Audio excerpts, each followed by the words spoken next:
All right, here we are. We're continuing on in chapter 1 now and section 7.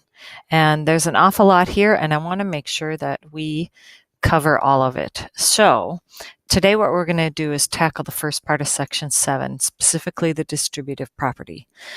All right, have you ever been with old people who can do math so fast in their head? You ever been with them? Grandma, grandpa, something like that? Well, here's the deal. We didn't have handheld calculators like you did in our day, and so we had to learn how to do things fast in our head. And we learned specific ways of doing it to make it easier to do it in your head. Okay? And so today we're going to focus on the distributive property, which is what really people use a lot of. And so your simple learning target today is I can simplify expressions using the order of, or not the order, distributive property. Can simplify expressions using the distributive property. I'm going to capitalize it just because I think it's so important. Okay? Ba-boom, ba-boom, ba-boom, ba-boom, ba-boom, boom. Okay, you ready? Here we go. If I asked you, you can't use anything, no paper, no pencil, no calculator, try not to even use your fingers or your toes. And I said, hey, can you do 83 times 7 super fast in your head?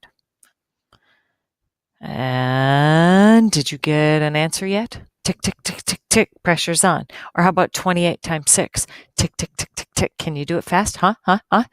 Well, here's how people can do this computation quickly and not resort to having to use paper and pencil. Okay? And I hate to call these tricks. I'd rather call them strategies because a trick makes it sound like it's not real math or it's some kind of, special, I don't know, magic or something. And it's not. It's just another way to do the math that might be easier for you to do in your head.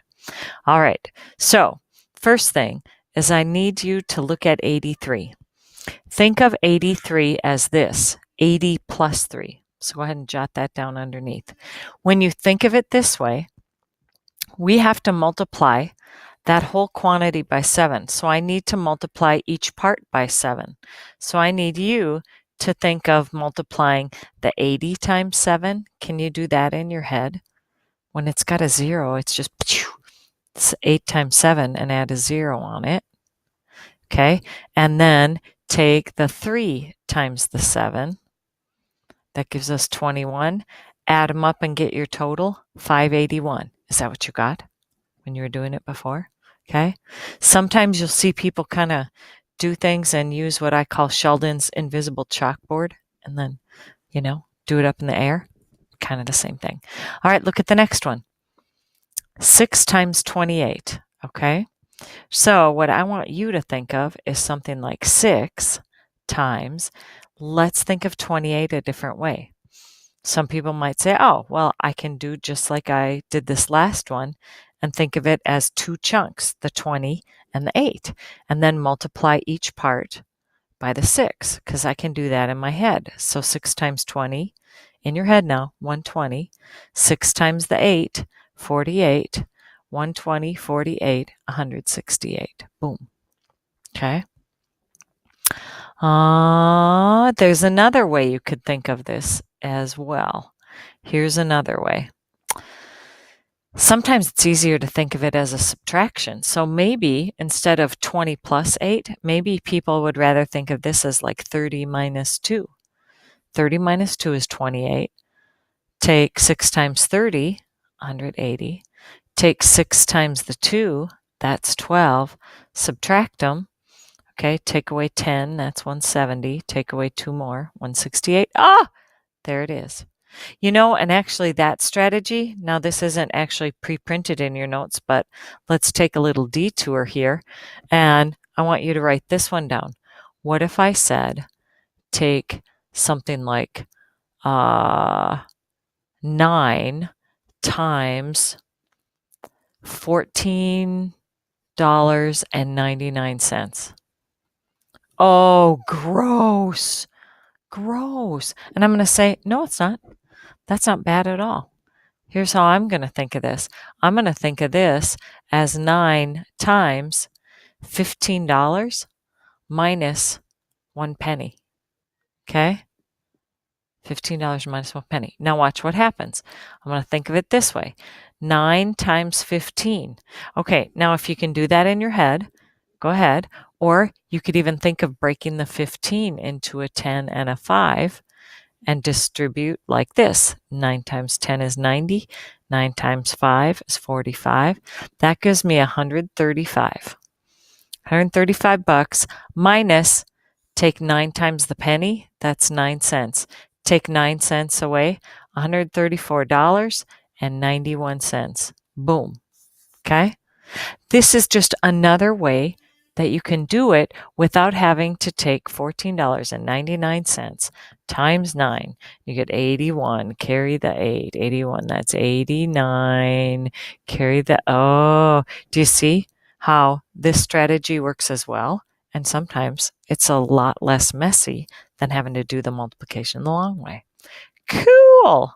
So if I said, let's do something like 5 times 59 and do it in your head, here's what I want you to think of. You can think of it one of two ways, and you decide with the number 59, which way do you like doing it? Do you want to think of this as 5 times 50 plus 9? Or you could think of this as 5 times 60 minus 1. Aha! Okay, now multiply both of these parts by the 5. Well, that's 250, and 45 gives me 295. Cool. Or thinking 5 times 60, well, that's 300 minus 5, 295. Boom. Try another one. 8 times 33. Okay, so think of this in your head. This one I would probably only consider doing the adding way, but if you prefer doing it thinking of 33 as a subtraction, like 40 minus 7, knock yourself out. This one, I think it's a little easier to think this way because they're smaller numbers. Okay, 240, 24. 240, 24. 240, 24, 264. Boom. Okay? Now, what happens when all of a sudden I have a variable in there? So now I don't just have numbers, I have an algebraic expression. Well, you're going to do the same thing. You have 2x and you have a 5, and the whole shebang, because it's wrapped in parentheses, has to be multiplied by 9. So we are going to use something called the distributive property to say, all right, what's 9 times 2x? 9 times 2x. Well, that means 9 times 2 times x. That's 18, because I can multiply and combine those two numbers, times x.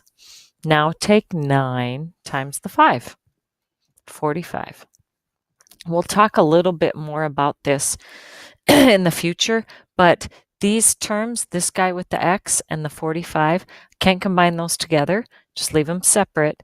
There you go. 18x plus 45, you're done. That's all you got to do. Let's look at this one. Oh, what if it's negative 9? Well, then you're going to take negative 9 times 2x. That gives you negative 18x.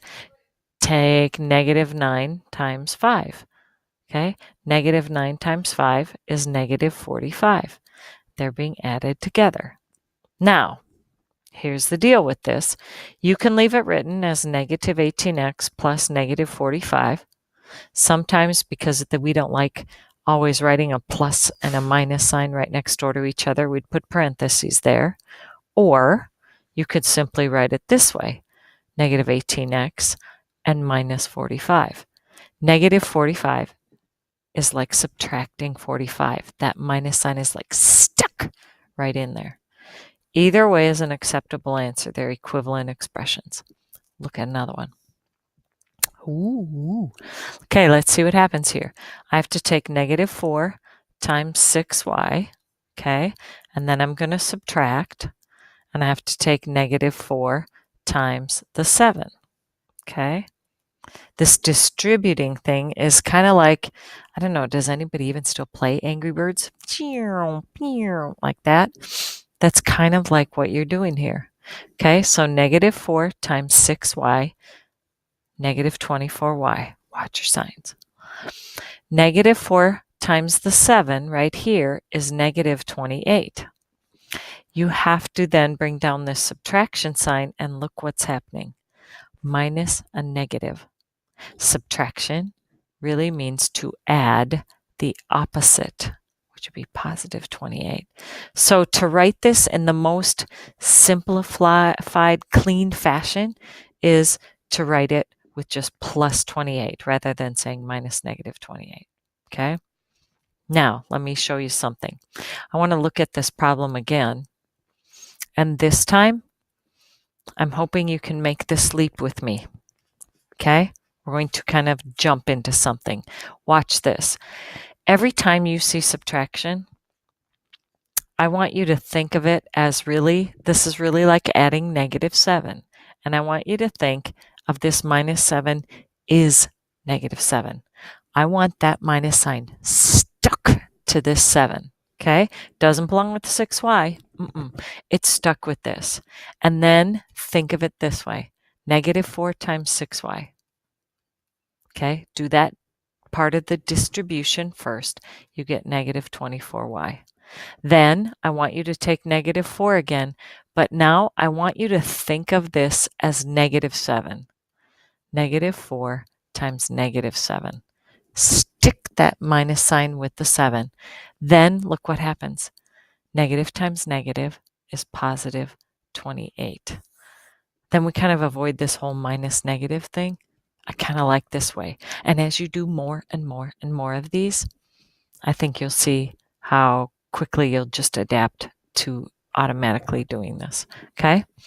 All right. Now this time I have 45m plus 8 wrapped in parentheses, and then times a negative 1. Now I know this is in parentheses, but that's just so I can illustrate I'm multiplying, not subtracting. Okay? Just because this single number is in the back or on the right-hand side, we're still going to distribute. I have two things here, a 45m and an 8, and I need to multiply both of them by negative 1. So kabang. This time, we're just kind of like firing Angry Birds from the right-hand side and bringing it back up toward the front. So take negative 1 and multiply it by 45m. Okay, so we're doing this part first. And then I'm going to take negative 1, and I want you to think of this as positive 8. Okay, so think of this as positive 8 times negative 1. Okay, and now let's just bring these on down. This is negative 45m. This is a negative 8, so I'm just going to write it as minus 8. If you want to, you can still write this as negative 45m plus negative 8. That's totally fine. Totally fine. Both of these expressions are equivalent to each other, so either way works. Okay? All right. Your assignment today is to do a worksheet. Okay? And it's all about the distributive property, and I want you to especially be careful and watch your negative signs. In fact, why don't you pause the video for a second, go get the worksheet, and let's do a couple of these together. Okay? Let's see. Ooh, right out of the chute, we've got a negative 6 that you have to distribute. So take negative 6 times a. What's the coefficient or the number that really is in front of the letter a or the variable a? There's not one written there. It really is a 1. So negative 6 times 1a is negative 6a. What is now negative 6 times a positive 8? Negative 48. Boom. Done. Okay? Let's do number 4. This time, my 2 is the single number that I need to distribute. It's on the right-hand side, but that's okay. You're just going to distribute it across the or through the parentheses to each of these terms. 2 times the 9m, 18m. 2 times a positive 10, positive 20. Done. You cannot combine these two into any kind of 38m. See, this doesn't have an m. It's just a constant. This has a variable and a coefficient in front of it. And that makes those two so different from each other, you can't combine them together. We leave them separate. Let's do one more here. How about number 6? Here's why. Number 6 says 8 times the quantity, the opposite of b minus 4. I notice I said opposite, not negative. See, because I don't know what b is going to take on as a value. And so it could be positive, it could be negative. I don't know.